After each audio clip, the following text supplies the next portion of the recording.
Bangladeshi skin care product কি ভালো হয়? Let's find out. হ্যালো আপনারা, আমি মাহবুবা শান্তা। আমি আমার আজকের এই ভিডিওতে বাংলাদেশি ব্র্যান্ড ইনেসাই এর স্যালিসাইলিক অ্যাসিড অ্যাকনি ক্লিনজিং ফোমটার একটা ইনডেপথ অনেস্ট রিভিউ শেয়ার করবো। আমি বেশ কয়েক মাস ধরে এই ফেস ওয়াশটা ব্যবহার করি। এটা যেহেতু স্যালিসাইলিক অ্যাসিড ফেস ওয়াশ, তো আমি এটাকে একদিন পর পর রাত্রেবেলা শুধুমাত্র ব্যবহার করি। এই ফেস ওয়াশটা নিয়ে অনেক বড় একটা ক্লেম আছে, সেটা হচ্ছে এটা কোজারেক্স এর স্যালিসাইলিক অ্যাসিড ফেস ওয়াশটা ডুপ। এখন আমি আসলে কোজারেক্স এর স্যালিসাইলিক অ্যাসিড যে ফেস ওয়াশটা ওইটা আমি ব্যবহার করি নাই, সো আমি এটা ডুপ কি ডুপ না এটা আমি তাদের বলতে পারতেছি না।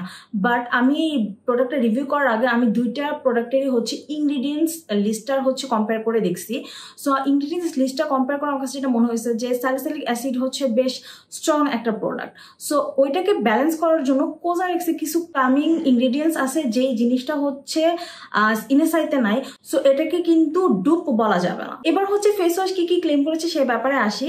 এখানে লেখা হচ্ছে ডার্মাটোলজিক্যালি টেস্টেড। এইটা মিনস নাথিং। হইতেই পারে এটা একজন ডার্মালজিস্ট টেস্ট করছে এবং টেস্ট করে তার কাছে ভালো মনে হয় না।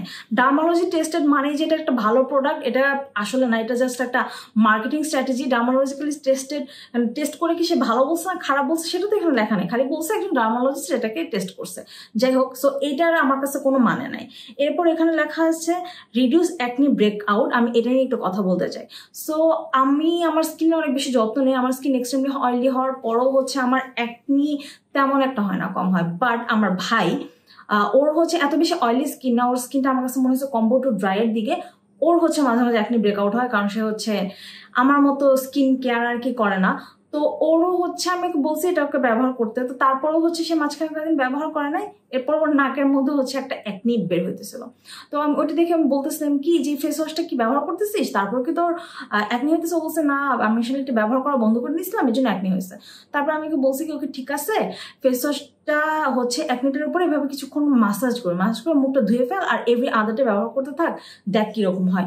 এবং আমার ভাইয়ের অ্যাকচুয়ালি ওই অ্যাকনিটা বের হওয়ার আগেই হচ্ছে মিশে গেছে।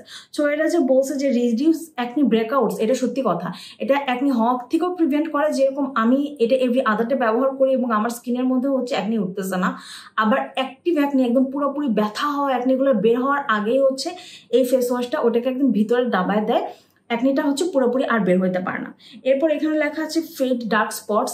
এখন আমার স্কিনে সেই রকম বেশি ডার্ক স্পটস ছিল না এবং ডার্ক স্পট ফেড হইতে অনেক বেশি সময় লাগে। সো এটা আসলে ডার্ক স্পট ফেড করতে পারে কিনা আমি এটা ঠিক বলতে পারতেছি না। এটা হচ্ছে যাদের ডার্ক স্পট আছে তারা আসলে বলতে পারবে যেটা তাদের কিভাবে কাজ করছে। এখানে লেখা হচ্ছে ফর অল স্কিন টাইপ। আমি এটাতে এগ্রি করি। যেমন আমার হচ্ছে এক্সট্রিম অয়েলি স্কিন, আমি এটা ব্যবহার করে মজা পাইছি। আমার ভাইয়ের হচ্ছে কম্বো টু ড্রাই স্কিন, ও হচ্ছে এইটা ব্যবহার করে অনেক মজা পাইছে, ওর স্কিনের মধ্যে হচ্ছে কোনো সমস্যা হয় না। ফেস ওয়াশের মধ্যে 150 ml পরিমাণ প্রোডাক্ট আছে এবং এটার দাম এখানে লেখা হচ্ছে 360 টাকা। বাট আমি হচ্ছে এটা ওজেরিও থেকে নিছিলাম। আমার কাছে মনে হয়েছে আমি এই 360 টাকা এটার জন্য পে করি নাই, আমি এটা 250 বা 270 এরকম কোনো একটা অ্যামাউন্ট পে করছি। ও তখন একটা সেল ছিল।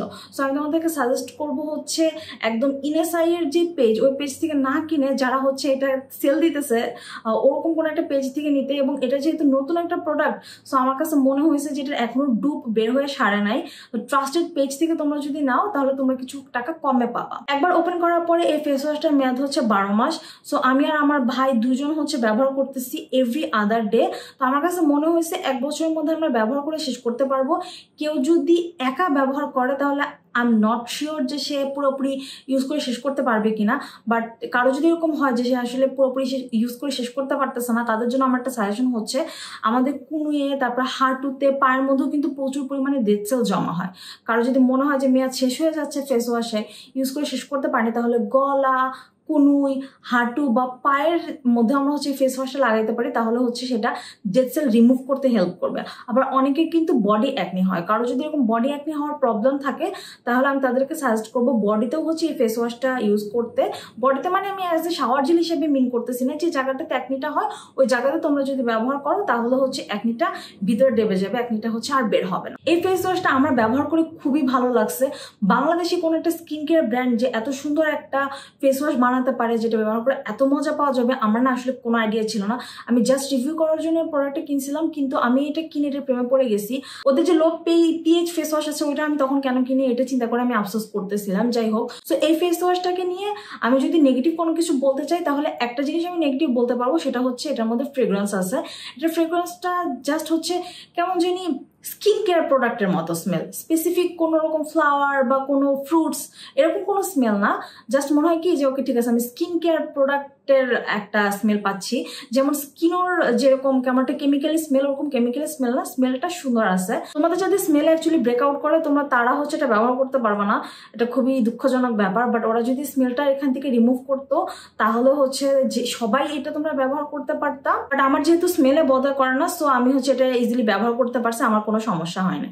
এটা আসলে ইউজ করার আগে আমার প্ল্যান ছিল যে আমি এটা শেষ করে হয়তো কোজারেক্সের স্যালিসাইলিক অ্যাসিড ফেস ওয়াশটা কিনবো, কারণ অয়েলি স্কিনে আসলে একটা স্যালিসাইলিক অ্যাসিড ফেস ওয়াশ দিলে ভালো হয়। যেহেতু আমি ফিজিক্যাল স্ক্রাবার ইউজ করি না, সো একটা salicylic acid face wash use করলে এক্সট্রা করে আর ফেসটাকে স্ক্রাবিং করা লাগে না আমার। বাট এটা ইউজ করার পরে আমার আর কোজারেক্সটা কেনার কোনো ইচ্ছা নেই, কারণ কোজারেক্সটার দাম অনেক বেশি, এটার দাম অনেক কম, এবং এটা আমার স্কিনে খুবই ভালো মতো স্যুট করছে, এবং এটা দেওয়ার পর স্কিনটা খুবই লাক্সারিয়াস লাগে। এটা ইউজ করার সময় মনে হয় কি যে দামি একটা ফেস ওয়াশ দিতেছে, এটা যে এত কম দামি একটা ফেস ওয়াশ এটা না আসলে বোঝা যায় না। আমি হচ্ছে বেশ কয়েকটা ব্র্যান্ডের বাংলাদেশি প্রোডাক্ট ব্যবহার করছি, এবং তার মধ্যে ইনসাইডটা আমার ইউজ করা বেস্ট প্রোডাক্ট। তোমাদের স্কিন যদি অ্যাকনে প্রোন হয় তাহলে তোমরা হচ্ছে এটা ব্যবহার করতে পারবা, কিন্তু তোমাদের স্কিন যদি এক্সট্রিমলি সেন্সিটিভ হয় এবং তোমাদের যদি ফ্রেগ্রেন্সের প্রবলেম থাকে তাহলে আমার মনে হয় তোমরা এটা ব্যবহার করতে পারবা না। সেন্সিটিভ স্কিনে এটা প্রবলেম করবে, কারণ কোজারেক্সের যে ক্লামিং এজেন্ট গুলো আছে ওইটা এটার মধ্যে নাই, আর এটার মধ্যে ফ্রেগ্রেন্স আছে। সো যাদের হচ্ছে ব্রেকআউট করে তারাও হচ্ছে তোমরা এটা ব্যবহার করতে পারবে না। এছাড়া তোমাদের স্কিন টাইপ যেটাই হোক, অয়েলি ড্রাই কম্বিনেশন, তারা তোমরা ব্যবহার করতে পারবে, এবং তোমাদের যদি একনি থাকুক বা না থাকুক তোমাদের ফেসটাকে জেন্টলি এক্সফোলিয়েট করার জন্য তোমরা হচ্ছে এই ফেস ওয়াশটা কিন্তু ব্যবহার করতে পারবা। ওকে, সো এটাই ছিল আমার আজকে রিভিউ। আশা করতেছি আমার এই ভিডিওটা তোমাদের হেল্প করবে এই প্রোডাক্টটা কিনবে কি কিনবে না সেটা ডিসাইড করতে। সবাই ভালো থাকবে এবং বেশি বেশি পানি খাবে। টাটা।